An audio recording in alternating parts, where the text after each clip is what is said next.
Yes, good afternoon, everyone. I'm Head of Professional Services at Airsys, and it's probably best that I start off giving you an understanding of our business model before I go into the detail.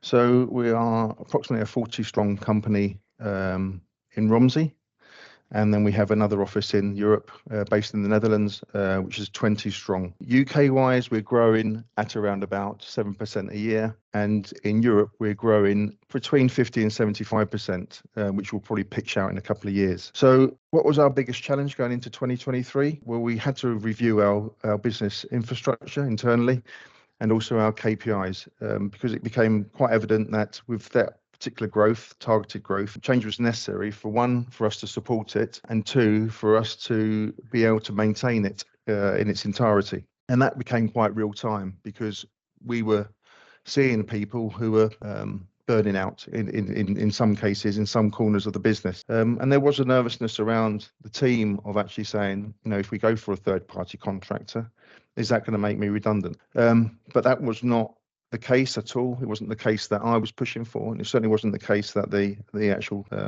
board of directors was pushing for.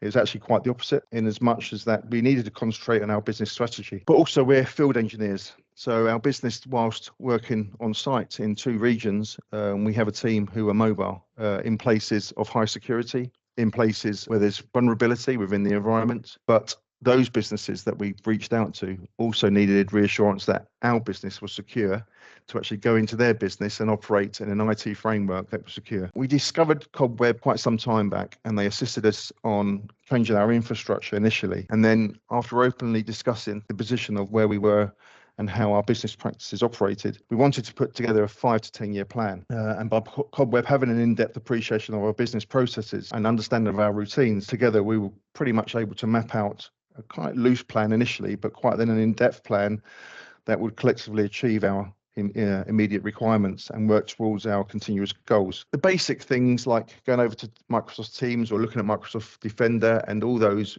were quite relevant to what we wanted to achieve, to actually provide a more flexible working environment, providing that the security was able to support that. So this really pushed down our option to actually go with a managed service. The other element was that our IT department, where communications is becoming more IT ingrained, we needed their focus on other elements of the business so they could support the communication side and not be concerned that in their absence, on going on leave or even actually sometimes going to lunch or even going home for the evening, that they weren't going to get a phone call and not be able to relax 100%.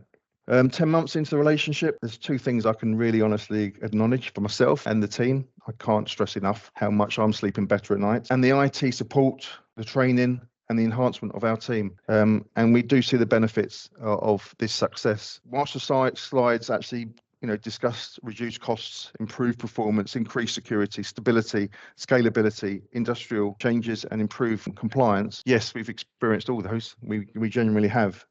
And they are all true, but equally important is the trust. We do have a trust in Cobweb as a supplier of managed services, and we acknowledge their commitment to us, which is heartfelt, because there's not many companies out there that I can say that about. It's quite difficult to work with companies who just see you as a money grabber and not a service provider. And through the managed services, that offers a continued framework to improve our success. And if I finally touch on efficiency, my IT team now are working 40% to capacity in the IT framework, where they were at 80%. Their efficiency was 40% last year, and their efficiency now is 95%. And that's pretty impressive given in such a short period of time. If you've got any questions, please contact me. It's the truth.